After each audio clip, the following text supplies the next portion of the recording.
ಸರ್ವವ್ಯಾಪ್ತ ಗುಣಾತೀತ ನಿರ್ವೀಕರ ನಿರಂಜನ ಪೂರ್ಣಬೋಧೋಚಿದಾನಂದ ತಸ್ಮೈ ಶ್ರೀ ಗುರವೇ ನಮಃ. ಓಂ ಬ್ರಹ್ಮ ಬ್ರಹ್ಮಸ್ಪತಯೇ ನಮಃ. ಸಮಸ್ತ ತುಳಸಿ ಬಂಧುಗಳಿಗೆ ಶಿವಸ್ವಾಮಿ ಗುರುಜಿಯ ಅನಂತ ನಮಸ್ಕಾರಗಳು. ಸ್ನೇಹಿತರೆ ನೋಡಿ, ಫೆಬ್ರವರಿ ತಿಂಗಳ ಧನುರಾಶಿ ಹಾಗೆ ಮಕರ ರಾಶಿಯವರ ಈ ಒಂದು ಮಾಸದ ಭವಿಷ್ಯ ಹೇಗಿರುತ್ತೆ, ಕುತೂಹಲದಿಂದ ಕಾಯ್ತಾ ಇರ್ತಕ್ಕಂಥವ್ರು ಯಾರಿದ್ದೀರಿ? ಮಕರ ರಾಶಿಯವರಿಗೆ ಏನೆಲ್ಲ ಸಂಭವನೀಯತೆ ಆಗ್ತಕ್ಕಂಥ ಇರ್ತದೆ, ಹಾಗೆ ಧನುರಾಶಿಯಲ್ಲಿರ್ತಕ್ಕಂಥವ್ರಿಗೆ ಈ ಒಂದು ಮಾಸ ನಿಮಗೆ ಏನಾದರೂ ವಿಶೇಷವಾಗಿರ್ತಕ್ಕಂಥ ಧನಲಾಭ ಇದೆಯಾ, ಕೌಟುಂಬಿಕ ವಿಚಾರದಲ್ಲಿ ಹೇಗಿರ್ತಕ್ಕಂಥ ಇರುತ್ತೆ, ಹಾಗೆ ಕೌಟುಂಬಿಕದಲ್ಲಿ ಸಮಸ್ಯೆ ಇತ್ತು ಅಂತಕ್ಕಂಥ ಧನುರಾಶಿಯಲ್ಲಾಗಿರ್ಬೋದು, ಮದುವೆ ವಿಚಾರದಲ್ಲಿ ಏನು ವಿಚಾರಗಳು ನಡೀತಕ್ಕಂಥ ಇರ್ತದೆ. ಅಫ್ಕೋರ್ಸ್ ಈಗ ಮದುವೆ ವಿಚಾರಗಳಲ್ಲಿ ಏನಾದರೂ ಉತ್ಕೃಷ್ಟತೆ ಫಲ ಸಿಗ್ತದಾ, ಹಾಗೆ ತಾವು ಮಾಡ್ತಕ್ಕಂಥ ಪ್ರಯತ್ನಗಳಲ್ಲಿ ಲಾಭ ಸಿಗ್ತದಾ, ಹಾಗೆ ವಿಶೇಷವಾಗಿರ್ತಕ್ಕಂಥ ಫೆಬ್ರವರಿ ತಿಂಗಳಲ್ಲಿ ಏನಾದರೂ ಧನುರಾಶಿಯವರಿಗೆ ಮನೆಯನ್ನು ನಿರ್ಮಾಣ ಮಾಡ್ತಕ್ಕಂಥ ಯೋಗಗಳೇನಾದರೂ ಬರುತ್ತಾ, ಅಥವಾ ಅಬ್ರಾಡ್ಗೆ ಹೋಗ್ತಕ್ಕಂಥ ಯೋಗಗಳೇನಾದರೂ ಬರುತ್ತಾ, ಎಲ್ಲ ವಿಚಾರಗಳು ನಿಮ್ಮ ಮುಂದೆ ಇಡ್ತೀನಿ. ಹಾಗೆ ಮಕರ ರಾಶಿಯವರಿಗೆ ಲಾಭಾಧಿಪತಿ ಆಗಿರ್ತಕ್ಕಂಥದ್ದು ಕುಜ ಅಸ್ತಂಗತನಾಗಿದ್ದಾನೆ, ಲಗ್ನದಲ್ಲೇ ಯಾವೆಲ್ಲ ಅವಕಾಶಗಳು ಸಿಗ್ತಕ್ಕಂಥದ್ದು ಇರ್ತದೆ. ಮಕರ ರಾಶಿಯಲ್ಲಿರ್ತಕ್ಕಂಥವ್ರಿಗೆ ಯಾವ ವಿಚಾರದಲ್ಲಿ ಶುಭವಾಗ್ತದೆ, ಹಾಗೆ ಮಕರ ರಾಶಿಯಲ್ಲಿರ್ತಕ್ಕಂಥವ್ರಿಗೆ ನೋಡಿ, ಧನಸ್ಥಾನದಲ್ಲಿ ಹೆಚ್ಚು ಗ್ರಹಗಳ ಸಮ್ಮಿಲನತೆ ಇರೋದ್ರಿಂದ ಯಾವೆಲ್ಲ ಕುಟುಂಬದ ಒಂದು ವಿಚಾರಗಳಲ್ಲಿ ಲಾಭ ಸಿಗ್ತದೆ, ಹಣಕಾಸಿನ ವಿಚಾರದಲ್ಲಿ ಲಾಭ ಸಿಗ್ತಕ್ಕಂಥ ಇರ್ತದೆ, ಎಲ್ಲ ವಿಚಾರಗಳು. ಹಾಗೆ ಅಷ್ಟಮದಲ್ಲಿರ್ತಕ್ಕಂಥ ಕೇತು ಏನೆಲ್ಲ ಫಲಗಳನ್ನು ಕೊಡುತ್ತೆ, ತೃತೀಯ ಭಾವದಲ್ಲಿರ್ತಕ್ಕಂಥ ರಾಹು ಏನೆಲ್ಲ ಫಲಗಳನ್ನು ಕೊಡ್ತದೆ, ಹಾಗೆ ತೃತೀಯ ಭಾವದಲ್ಲಿರ್ತಕ್ಕಂಥ ಶನಿ ಏನೆಲ್ಲ ಫಲಗಳನ್ನು ಕೊಡ್ತಕ್ಕಂಥದ್ದು ಇರ್ತದೆ, ಇವೆಲ್ಲ ವಿಚಾರಗಳು. ಹಾಗೆ ಮೈನ್ ಪಾಯಿಂಟು ಗುರುವಿನ ಒಂದು ವಿಶೇಷವಾಗಿರ್ತಕ್ಕಂಥ ಒಂದು ಅಭಿವೃದ್ಧಿ ಏನಾಗ್ತಕ್ಕಂಥದ್ದು ಇರ್ತದೆ, ಯಾವೆಲ್ಲ ವಿಚಾರಗಳು ಮಕರ ರಾಶಿಯವರಿಗೆ ಲಭ್ಯತೆಯನ್ನು ಕೊಡ್ತೇನೆ. ಮೊದಲನೇದಾಗಿ ನಾವು ಧನುರಾಶಿಯವರ ವಿಚಾರಕ್ಕೆ ಬರೋಣ. ರಾಶಿ ಅಧಿಪತಿ ಸಪ್ತಮದಲ್ಲಿ ವಕ್ರನಾಗಿದ್ದಾನೆ. ವಕ್ರಗತಿ ಏನಾಗ್ತದೆ, ಅಫ್ಕೋರ್ಸ್ ಗುಡ್ ಇದೆ, ಯಾಕೆಂದರೆ ಲಗ್ನದಲ್ಲಿ ಲಗ್ನವನ್ನು ಧನುರಾಶಿಯನ್ನು ನೋಡ್ತದೆ ಕೂತಿರ್ತಕ್ಕಂಥ ಸಪ್ತಮ. ಬಟ್ ವೈವಾಹಿಕ ಜೀವನ, ಗುರುಗಳೇ ಯಾಕೋ ವೈವಾಹಿಕ ಜೀವನ, ಹಾಗೆ ಸ್ನೇಹಿತರು, ಹಾಗೆ ಸಂಗಾತಿ ಇದಕ್ಕಿದ್ದಾಗೆ ಮುನ್ಸ್ಕೊಂಡ್ಬಿಡ್ತಾರೆ, ಚೆನ್ನಾಗಿರ್ತದೆ ಒಂದು ಸ್ವಲ್ಪ ದಿವಸ. ಅಫ್ಕೋರ್ಸ್ ಇವೆಲ್ಲ ನಾವು ಕೇಳ್ತಾ ಇದ್ದೇವೆ ಅಲ್ವಾ. ಧನುರಾಶಿಯಲ್ಲಿರ್ತಕ್ಕಂಥವರು ವೈವಾಹಿಕ ಜೀವನದಲ್ಲಾಗಿರ್ಬೋದು, ತಮ್ಮ ಬಿಸ್ನೆಸ್ಸಲ್ಲಾಗಿರ್ಬೋದು, ತಮ್ಮ ಸ್ನೇಹಿತರ ವಿಚಾರ, ಇವೆಲ್ಲ ವಿಚಾರಗಳನ್ನು ನಾವು ತಗೊಂಡಾಗ, ಅಥವಾ ರಾಜಕೀಯ ವಿಚಾರಗಳಲ್ಲಾಗಿರ್ಬೋದು ಒಂದು ಸ್ವಲ್ಪ ಚೆನ್ನಾಗಿರುತ್ತೆ ಗುರುಗಳೇ, ಸ್ವಲ್ಪ ಚೆನ್ನಾಗಾಗ್ತದೆ. ಇದಕ್ಕಿದ್ದಾಗೆ ನಮ್ಮ ಸಂಗಾತಿ ಮುನ್ಸ್ಕೊಂಡ್ಬಿಡ್ತಾರೆ, ನಮ್ಮ ಸ್ನೇಹಿತರು ಮುನ್ಸ್ಕೊಂಡ್ಬಿಡ್ತಾರೆ, ನಮ್ಮ ಇನ್ನೊಬ್ಬರು ಎಕ್ಸ್ ಗರ್ಲ್ ಫ್ರೆಂಡ್ ಅಥವಾ ಬಾಯ್ ಫ್ರೆಂಡ್ ಮುನ್ಸ್ಕೊಂಡ್ಬಿಡ್ತಾರೆ. ಅಫ್ಕೋರ್ಸ್ ಇವೆಲ್ಲ ನಡೀತಕ್ಕಂಥ ವಿಚಾರಗಳಿರುತ್ತೆ. ಯಾರು ಧನುರಾಶಿಯಲ್ಲಿದ್ದೀರೋ ಈ ಒಂದು ಮಾಸ ನೋಡಿ, 12ರ ಅಧಿಪತಿ ಆಗಿರ್ತಕ್ಕಂಥದ್ದು ಧನಸ್ಥಾನದಲ್ಲಿ ಅಸ್ತಂಗತನಾಗಿದ್ದಾನೆ. ಕೌಟುಂಬಿಕ ಕಲಹಗಳು, ಕುಜ 2ರ ಸ್ಥಾನದಲ್ಲಿದ್ದಾಗ ನೀವು ಕೂಡ ಆ ರಿಯಾಕ್ಷನ್ಸ್ ಇರ್ತಕ್ಕಂಥದ್ದು ಇರ್ತದೆ, ಎನರ್ಜಿ ಜಾಸ್ತಿ ಇರ್ತದೆ. ಅಫ್ಕೋರ್ಸ್ ಅದು ಕೌಟುಂಬಿಕವಾಗಿ ಬದಲಾವಣೆ ಬಂದಾಗ ನಿಮ್ಮ ಮಾತು ಗಡಿಸಾಗ್ತದೆ, ಯಾಕೆ ಮಾಡಲಿಲ್ಲ, ಏನಕ್ಕೆ ಮಾಡಲಿಲ್ಲ, ಇವೆಲ್ಲ ವಿಚಾರಗಳು ಸರ್ವೇ ಸಾಮಾನ್ಯವಾಗಿ ಈ ಧನುರಾಶಿಯವರಿಗೆ ಬರ್ತಕ್ಕಂಥದ್ದು ಇರ್ತದೆ.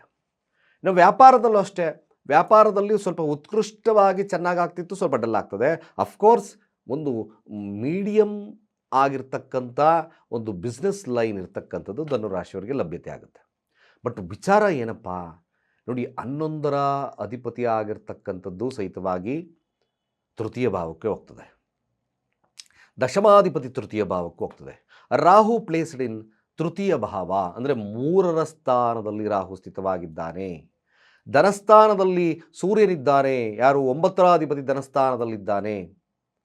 ಇವೆಲ್ಲ ವಿಚಾರಗಳನ್ನು ನೋಡಿದಾಗ ನನ್ನ ಅಲೆಸ್ ಪ್ರಕಾರ ಧನುರಾಶಿಯವರಿಗೆ ಸ್ವಸ್ಥಾನದಲ್ಲಿ, ಅಂದರೆ ಸ್ವಸ್ಥಾನದಲ್ಲಿ ಇರ್ತಕ್ಕಂಥ ಪ್ಲೇಸಿಂದ ಸ್ವಲ್ಪ ದೂರ ಹೋಗಿ ಬೇರೆ ರಾಜ್ಯಕ್ಕೆ ಕೆಲಸದ ವಿಚಾರಕ್ಕೆ ಹೋಗಿ. ಯಾಕೆಂದರೆ ನೋಡಿ, 6ರ ಅಧಿಪತಿ ತೃತೀಯ ಭಾವ, place of change must and should ಆಗುತ್ತೆ. ಯಾರಾದರೂ ಕೆಲಸ ಹುಡುಕ್ತಾ ಇದ್ದೀರಾ, ಬೇಕಾದ್ರೆ ನಾನು ಚಾಲೆಂಜ್ ಮಾಡ್ತಿದ್ದೀನಿ. ಏನೋ ನೀವು ಅಬ್ರಾಡ್ಗೆ ಏನಾದರೂ ಅಪ್ಲೈ ಮಾಡಬೇಕು ಅಂತ ಇದ್ದೀರಾ, ಅಥವಾ ಹೊರ ರಾಜ್ಯಗಳಿಗೆ ಅಪ್ಲೈ ಮಾಡಬೇಕು ಅಂತ ಇದ್ದೀರಾ ಕೆಲಸದ ವಿಚಾರದಲ್ಲಿ, ಈ ಒಂದು ಬದಲಾವಣೆ ಶತಸಿದ್ಧವಾಗಿ ಧನುರಾಶಿಯವರಿಗೆ ನಡೆಯುತ್ತೆ. ಬದಲಾವಣೆಯ ಕಾಲ ಅಂದರೆ ಸ್ಮಾಲ್ ಬದಲಾವಣೆಯ ಕಾಲ. ಈ ಬದಲಾವಣೆ ನಿಮಗೆ ಒಂದು ಪೊಟೆನ್ಷಿಯಾಲಿಟಿಯನ್ನು ಕೊಡುತ್ತೆ. ಯಾಕೆಂದರೆ 4th ಹೌಸ್ ಶನಿ, 4ರ ಸ್ಥಾನದಲ್ಲಿ ಶನಿ ಇದ್ದಾನೆ. ಸ್ವಸ್ಥಾನಕ್ಕೆ ಅಷ್ಟು ಉತ್ತಮತೆಯನ್ನು ಕೊಡಲ್ಲ. ಅದು ಎಲ್ಲಿ? ಮೀನರಾಶಿಲಿರೋದ್ರಿಂದ ವರದೇಶ ತೋರಿಸ್ತದೆ. ನೋಡ್ಕೊಳ್ಳಿ ಬೇಕಾದರೆ ನೀವು ಹಣಕಾಸು ವಹಿವಾಟುಗಳು, ನಿಮ್ಮ ವ್ಯಾಪಾರ ವಹಿವಾಟುಗಳು, ಅಥವಾ ಏನಾದರೂ ನೀವೇನಾದರೂ ಎಕ್ಸ್ಪೋರ್ಟ್ ಇಂಪೋರ್ಟ್ಸ್ ಬಿಸ್ನೆಸ್ ಮಾಡ್ತಾ ಇದ್ದೀರಾ, ಅಥವಾ ನಾನು ಹಣಕಾಸಿನಲ್ಲಿ ಚೆನ್ನಾಗಾಗಬೇಕು ಗುರುಗಳೇ, go out off from home ಅಂದರೆ ಮನೆಯಿಂದ ಆಚೆ ಹೋಗಿ ಅಂತ ಅರ್ಥ ಅಲ್ಲ. ಯೂಶ್ವಲಿ ಏನಾದರೂ ನೀವು ಹೊರದೇಶಕ್ಕೆ ಪ್ಲ್ಯಾನ್ ಮಾಡಿ ಕೆಲಸ ಹುಡುಕ್ತಾ ಇದ್ದೀನಿ ಅಂತಕ್ಕಂಥವ್ರಿಗೆ ದ ಬೆಸ್ಟ್ ಟೈಮ್.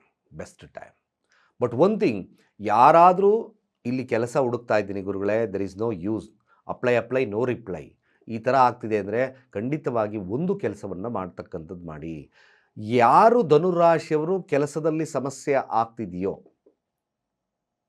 ಹಲವಾರು ಅಟೆಂಪ್ಟ್ಸನ್ನು ತಗೋಬೇಕಾಗ್ತದೆ. ಯಾಕೆಂದರೆ 6ರ ಅಧಿಪತಿ ಅಸ್ತಂಗತನಾಗಿದ್ದಾಗ ಏನಾಗ್ತದೆ? ಕೆಲಸದಲ್ಲಿ ಸ್ವಲ್ಪ ಹಿನ್ನಡೆ ಆಗ್ತದೆ. ಹಾಗೆ 6ರ ಸ್ಥಾನ ಕೋರ್ಟ್ ಕಚೇರಿಯ ವಿಚಾರ ಅಂತ ನೋಡಿದ್ವಿ. ಅಲ್ಲೂ ಕೂಡ ಸ್ವಲ್ಪ ನಿಧಾನ, ಮಂದಗತಿ ಆಗುತ್ತೆ. ಹಲವಾರು ಹಿರಿಯಂಗ್ಸ್ ಕರಿಬೋದು, ಸ್ವಲ್ಪ ನಿಧಾನವಾಗ್ತದೆ.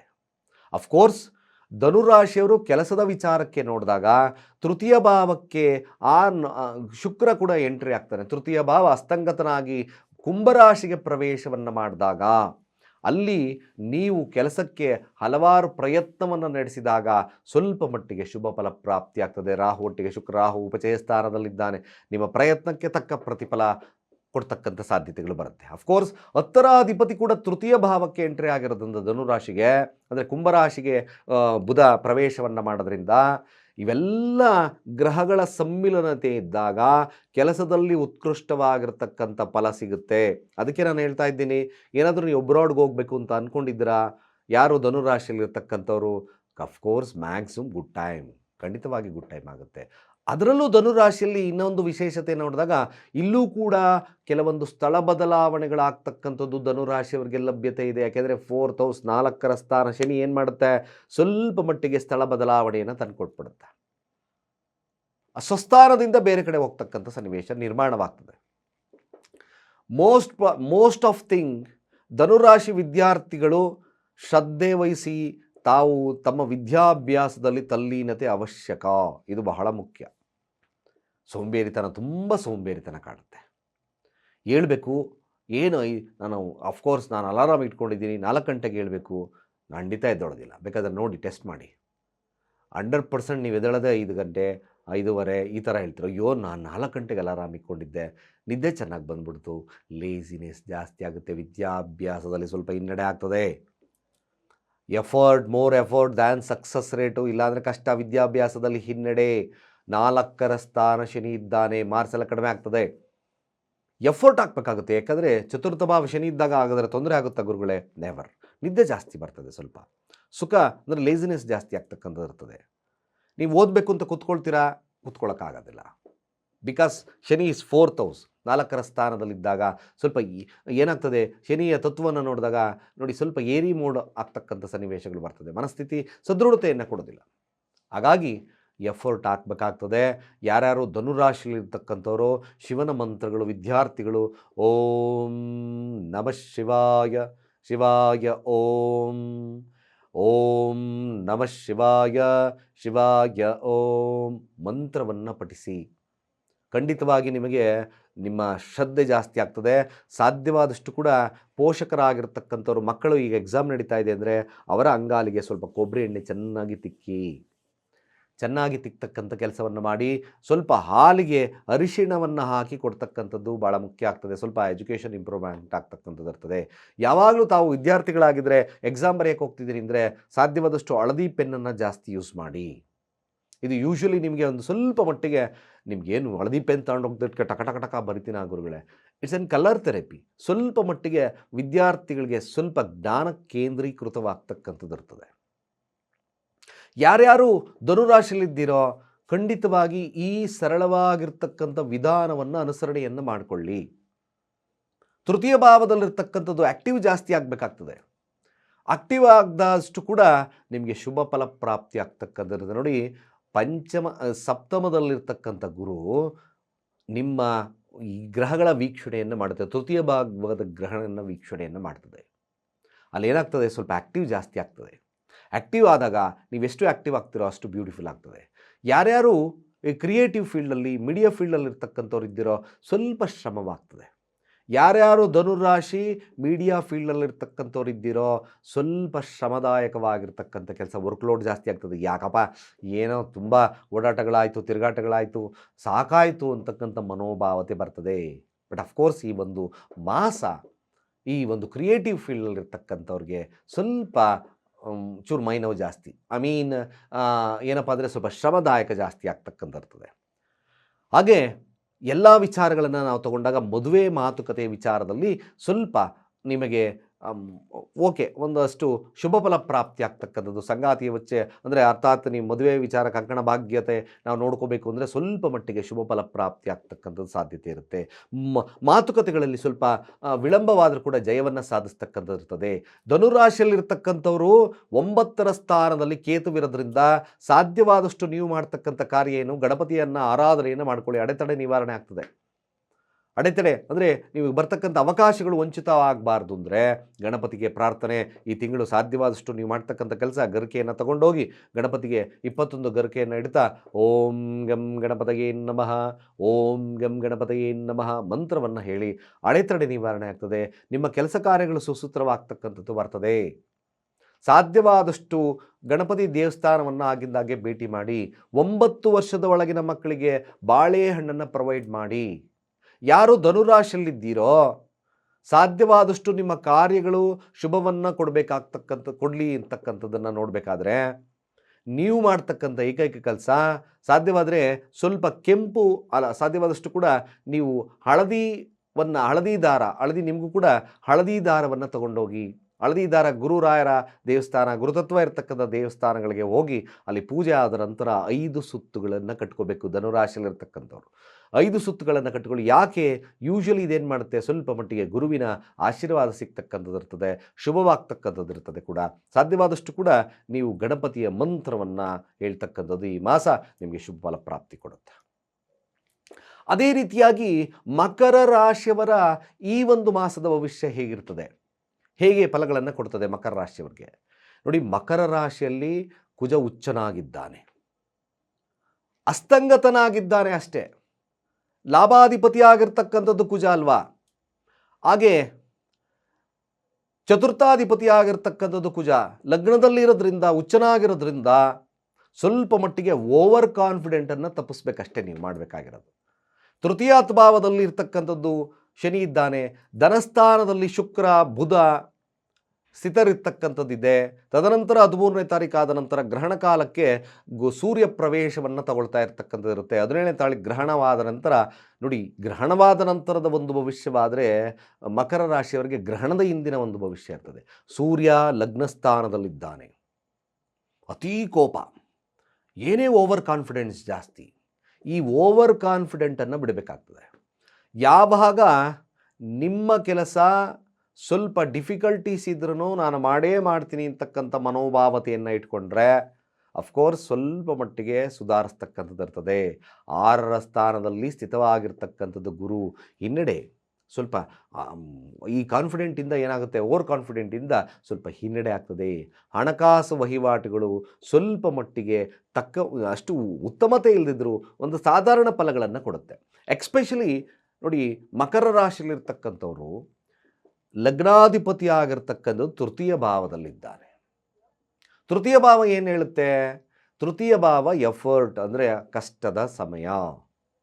ಈ ಕಷ್ಟದ ಸಮಯವನ್ನು ಪರಿಪೂರ್ಣವಾಗಿ ತಾವು ನಿಭಾಯಿಸಬೇಕಾಗಿರ್ತಕ್ಕಂಥ ಅನಿವಾರ್ಯತೆ ಇರುತ್ತೆ. ಬಟ್ ಏನಪ್ಪ, ಲಗ್ನದಲ್ಲೇ ಕುಜ ಸೂರ್ಯರಿರ್ತಕ್ಕಂಥದ್ದು ಮಧ್ಯಭಾಗದವರೆಗೂ ತೋರಿಸ್ತದೆ. ಒಂದು ಸ್ವಲ್ಪ ಕಾನ್ಫಿಡೆಂಟ್ ಇರ್ತದೆ. ಆದರೆ ನೋಡಿ, ಅಷ್ಟಮಾಧಿಪತಿಯಾಗಿರ್ತಕ್ಕಂಥದ್ದು ಸೂರ್ಯ ಲಗ್ನದಲ್ಲಿದ್ದಾನೆ. ಅದಕ್ಕೆ ಓವರ್ ಕಾನ್ಫಿಡೆಂಟು, ಕೋಪ, ಇನ್ನೊಬ್ಬರ ಮೇಲೆ ವೈಷಮ್ಯವನ್ನು ಬೆಳೆಸ್ಕೊಳ್ತಕ್ಕಂಥದ್ದು, ಅಥವಾ ಏನಾದರೂ ಈ ಶತ್ರುಗಳ ಒಂದು ವಿಚಾರಕ್ಕೆ ಅಂದರೆ ಏನಾದರೂ ಗಲಾಟೆಗಳ ವಿಚಾರಕ್ಕೆ ಹೋಗ್ತಕ್ಕಂಥದ್ದು, ನೆರೆಹೊರೆಯೊಟ್ಟಿಗೆ ಮನಸ್ತಾಪಗಳನ್ನು ಮಾಡ್ಕೊಳ್ತಕ್ಕಂಥದ್ದು ಸ್ವಲ್ಪ ತಡಿಬೇಕಲ್ಲ. ಇಲ್ಲಾಂದರೆ ಸ್ವಲ್ಪ ಮಕರ ರಾಶಿಯಲ್ಲಿರ್ತಕ್ಕಂಥವ್ರಿಗೆ ವಿಭಿನ್ನ ಫೆಬ್ರವರಿ ಆಗಿ ಬದಲಾವಣೆಯನ್ನು ಕೊಡುತ್ತೆ. ಇದರ ಬಗ್ಗೆ ತಾವು ಅರಿವನ್ನು ಮೂಡಿಸ್ಕೊಂಡ್ರೆ ಅಟ್ಲೀಸ್ಟ್ ಒಂದು ಮಾಡರೇಟ್ ಜೀವನವನ್ನು ಫೆಬ್ರವರಿಯಲ್ಲಿ ನೋಡ್ಬೋದಾಗುತ್ತೆ. ಉಚ್ಚಕುಜನಾಗಿದ್ದರೂ ಕೂಡ ಅಸ್ತಂಗತನಾಗಿರ್ತಕ್ಕಂಥದ್ದು ಇರ್ತದೆ. ಲಾಭಾಧಿಪತಿ ಅಸ್ತಂಗತ ಒಂದರಲ್ಲಿ, ಯಾಕೆಂದರೆ ಸೋಂಬೇರಿತನ ಬರ್ತದೆ. ಅಸ್ತಂಗತನಾಗಿದ್ದಾಗ ಏನಾಗ್ತದೆ, ಚತುರ್ಥ ಭಾವ ಹಣಕಾಸು ವಹಿವಾಟುಗಳು ಸ್ವಲ್ಪ ಹಿನ್ನಡೆಯನ್ನು ತರತಕ್ಕಂಥ ಸಾಧ್ಯತೆಗಳನ್ನು ಬರ್ತದೆ. ಹಾಗಾಗಿ ಮಕರ ರಾಶಿಯವರು ಭಾಳ ಮುಖ್ಯವಾಗಿ ನೀವು ಕಾರ್ಯಪ್ರವೃತ್ತ ಕಷ್ಟಪಟ್ಟು ಓಕೆ ನಾನು ಈ ಕೆಲಸ ಮಾಡ್ತೀನಿ ಅಂತಕ್ಕಂಥದ್ದನ್ನು ಛಲವಾಗಿಟ್ಕೊಂಡು ಮಾಡಿದ್ರೆ ಮಾತ್ರ ಮಕರ ರಾಶಿಯವರಿಗೆ ಫೆಬ್ರವರಿ ತಿಂಗಳು ಶುಭ ಫಲ ಪ್ರಾಪ್ತಿಯಾಗ್ತದೆ. ಒಂದು ಥಿಂಗ್, ಆರೋಗ್ಯದ ವಿಚಾರದಲ್ಲೂ ಸಹ ಜಾಗರೂಕತೆಯನ್ನು ವಹಿಸ್ಕೊಳ್ಳಿ. ಯಾವುದೇ ಕಾರಣಕ್ಕೂ ಮಕರ ರಾಶಿಯಲ್ಲಿರ್ತಕ್ಕಂಥವ್ರು ಸಾಲದ ವಿಚಾರಕ್ಕೆ ಹೋಗಲೇಬೇಡಿ ಈ ವರ್ಷ, ಅಂದರೆ ಈ ಫೆಬ್ರವರಿ. ಸಾಲಕ್ಕೆ ಹೋದ್ರಿ ಸ್ವಲ್ಪ ಕೆಲಸ ಕೆಡುತ್ತೆ, ಸ್ವಲ್ಪ ಸಾಲ ದೊರೆಯೋದು ಕಷ್ಟ. ಆದರೆ ಸಾಲಕ್ಕೆ ಮೊರೆ ಹೋದರೆ ಸ್ವಲ್ಪ ಕಷ್ಟವಾಗ್ತಕ್ಕಂಥದ್ದು ಇರ್ತದೆ. ಅದರ ಬಗ್ಗೆ ಸ್ವಲ್ಪ ಕಾನ್ಸಂಟ್ರೇಷನ್ ವಹಿಸ್ಕೊಳ್ತಕ್ಕಂಥದ್ದು ಅತ್ಯಗತ್ಯವಾಗಿರ್ತಕ್ಕಂಥ ವಿಚಾರ. ಗ್ರಹಣವಾದ ನಂತರ ನೋಡಿ, ಅಷ್ಟಮಾಧಿಪತಿ ಎರಡರ ಸ್ಥಾನಕ್ಕೆ ಗ್ರಹಣವಾಗ್ತದೆ. ಗ್ರಹಣಕ್ಕೆ ಒಳಗಾಗ್ತಕ್ಕಂಥದ್ದು ಸೂರ್ಯ ಕೂಡ ಪ್ರವೇಶ 13ನೇ ತಾರೀಕು ಮಕರ ರಾಶಿ ಅಂದರೆ ಕುಂಭರಾಶಿ ಪ್ರವೇಶವನ್ನು ಮಾಡ್ತದೆ. ಕೌಟುಂಬಿಕ ಕಲಹಗಳು ಉತ್ಪತ್ತಿ ಆಗ್ತಕ್ಕಂಥ ಸಾಧ್ಯತೆಗಳು ಬರ್ತದೆ. ಬಟ್ ಹಣಕಾಸು ವಹಿವಾಟುಗಳು, ಕೌಟುಂಬಿಕ ಕಲಹ ಇವೆಲ್ಲವನ್ನು ಸ್ವಲ್ಪ ಸಿಚುವೇಶನ್ಸ್ ಅಷ್ಟು ಉತ್ತಮತೆಯನ್ನು ಮಕರ ರಾಶಿಯವರಿಗೆ ಕೊಡೋದಿಲ್ಲ. ಬಿಸ್ನೆಸ್ ವಹಿವಾಟುಗಳು ಕೂಡ ಒಂದು ರೀತಿಯಾಗಿ ಸಾಧಾರಣವಾಗಿರ್ತಕ್ಕಂಥ ಫಲವನ್ನು ಕೊಡ್ತದೆ. ಮಕರ ರಾಶಿಯವರು ನೋಡಿ, ಬಾಧೆಯ ಸ್ಥಾನ, ಮಾರಕ ಸ್ಥಾನ, ಬಾಧೆಗಿಂತ ಮಾರಕ ಸ್ಥಾನದಲ್ಲಿ ಈ ಗ್ರಹಣಕ್ಕೊಳಗಾಗ್ತದೆ. ಈ ಮಾರಕ ಸ್ಥಾನದಲ್ಲಿ ರಾಹು ಇದ್ದಾನೆ, ಈ ಮಾರಕ ಸ್ಥಾನದಲ್ಲಿ ಬುಧ ಶುಕ್ರರಿದ್ದಾರೆ. ಸ್ವಲ್ಪ ಮಟ್ಟಿಗೆ ಯಾರ್ಯಾರು ಮಕರ ರಾಶಿಯಲ್ಲಿದ್ದೀರೋ ಇಡೀ ತಿಂಗಳು ನೀವು ಸಾಧ್ಯವಾದಷ್ಟು ಶಿವನ ಆರಾಧನೆಯನ್ನು ಮಾಡಿಕೊಳ್ಳಿ. ತ್ರಯಂಬಕ ಮಂತ್ರವನ್ನು ಕಂಪಲ್ಸರಿ ಹೇಳಿ, ಇದು ಮಸ್ಟ್ ಆ್ಯಂಡ್ ಶುಡ್ ನೋಡ್ಕೊಳ್ಳಿ. ಆಗಿಂದಾಗೆ ವಾಹನಾದಿಗಳಿಂದ ಸ್ವಲ್ಪ ಜಾಗರೂಕತೆಯಾಗಿರ್ತಕ್ಕಂಥದ್ದು. ಅಷ್ಟಮ ಸ್ಥಾನದಲ್ಲಿ ಕೇತು ಇದ್ದಾನೆ. ಈ ನಿಗೂಢ ಕಾರ್ಯದಲ್ಲಿ ತಲ್ಲೀನತೆ ಇದ್ದರೆ ಅಪಜಯ ಜಾಸ್ತಿ ಆಗ್ತಕ್ಕಂಥಿರ್ತದೆ. ಸ್ವಲ್ಪ ಜಾಗರೂಕತೆಯಿಂದ ಮಕರ ರಾಶಿಯವರು ಈ ಮಾಸವನ್ನು ಕಳೀತಕ್ಕಂಥದ್ದು ಅತಿ ಅವಶ್ಯಕ. ಸಾಧ್ಯವಾದಷ್ಟು ಕೂಡ ನೀವು ಶಿವನ ಪ್ರಾರ್ಥನೆ, ಶಿವನ ದೇವಸ್ಥಾನವನ್ನು ಭೇಟಿ ಮಾಡ್ತಕ್ಕಂಥದ್ದು ಮರಿಬೇಡಿ. ಯಾರು ಮಕರ ರಾಶಿಯಲ್ಲಿದ್ದಾರೋ ಶುಭಕ್ಕೋಸ್ಕರ ಸಾಧ್ಯವಾದಷ್ಟು ಶುಭವಾಗಲಿ ಅಂತ ಒಂದು ಮೆರೂನ್ ಆಗಿರ್ತಕ್ಕಂಥದ್ದು, ಅಂದರೆ ಮೆರೂನ್ ಕಲರ್ ಥ್ರೆಡ್ಡನ್ನು ಸಾಧ್ಯವಾದಷ್ಟು ನೀವು ಆಂಜನೇಯ ದೇವಸ್ಥಾನಕ್ಕೆ ಹೋಗ್ತಕ್ಕಂಥ ಕೆಲಸವನ್ನು ಮಾಡಿ, ಶನಿವಾರಗಳಂದು ಭೇಟಿ ಮಾಡಿ, ಅಲ್ಲಿ ಪೂಜೆ ಆದ ನಂತರ ಆ ಮೆರೂನ್ ಕಲರ್ ದಾರವನ್ನು ನೀವು 3 ಸುತ್ತುಗಳನ್ನು ಕಟ್ಟಿಕೊಳ್ಳಿ. ಇದು ಸ್ವಲ್ಪ ಮಟ್ಟಿಗೆ ನಿಮಗೆ ಲಾಭದಾಯಕವಾಗಿರ್ತಕ್ಕಂಥ ವಾತಾವರಣವನ್ನು ತಂದುಕೊಡುತ್ತೆ. ಸ್ವಲ್ಪ ಆದಷ್ಟು ನನ್ನ ಅನಿಸಿದ ಪ್ರಕಾರ ಮಕರ ರಾಶಿಯವರು ಯಾವುದೇ ಜಗಳಗಳನ್ನು ಮಾಡ್ಕೋಬೇಡಿ ಕೌಟುಂಬಿಕವಾಗಿ. ಹಾಗೆ ಅನ್ಯತಃ ಶತ್ರುವನ್ನು ಅಂದರೆ ಗಲಾಟೆಗಳನ್ನು ಮಾಡಿಕೊಂಡ್ರೆ ಯೂಶಲಿ ನಿಮ್ಮ ಕೆಲಸದಾಳದಲ್ಲಿ ಕೂಡ ಸ್ವಲ್ಪ ಶತ್ರುಭಾವತೆ ಇರ್ತಕ್ಕಂಥಿರ್ತದೆ, ಒತ್ತಡಗಳ ನಿರ್ಮಾಣವಾಗ್ತಕ್ಕಂಥಿರುತ್ತೆ. ಇದರಿಂದ ಆರೋಗ್ಯದಲ್ಲಿ ಸಮಸ್ಯೆ ಬರ್ತಕ್ಕಂಥ ಸಾಧ್ಯತೆಗಳಿರೋದ್ರಿಂದ ಸ್ವಲ್ಪ ಮಕರ ರಾಶಿಯಲ್ಲಿರ್ತಕ್ಕಂಥವರು ಜಾಗರೂಕತೆ, ಮಿಶ್ರ ಫಲಗಳಿರೋದ್ರಿಂದ ಜಾಗರೂಕತೆಯಲ್ಲಿ ಈ ತಿಂಗಳನ್ನು ಮುನ್ನಡೆಸಿದರೆ ಮಾತ್ರ ನಿಮಗೆ ಅಟ್ಲೀಸ್ಟ್ ಒಂದು ಸಮಾಧಾನಕರವಾಗಿರತಕ್ಕಂಥ ಫೆಬ್ರವರಿ ಆಗ್ತದೆ. ನಾನು ಏನೇನು ನಿಮಗೆ ಸೊಲ್ಯೂಷನ್ ಕೊಟ್ಟಿದ್ದೀನೋ ಅದನ್ನು ಪ್ರಕಾರವಾಗಿ ತಾವು ಫಾಲೋಅಪ್ ಮಾಡೋದ್ರಿಂದ ಶುಭವನ್ನು ತರತಕ್ಕಂಥ ಸಾಧ್ಯತೆ ಇರುತ್ತೆ ಅಂತ ಹೇಳ್ತಾ, ಸರ್ವೇ ಜನ ಸುಖಿನೋ ಭವಂತು.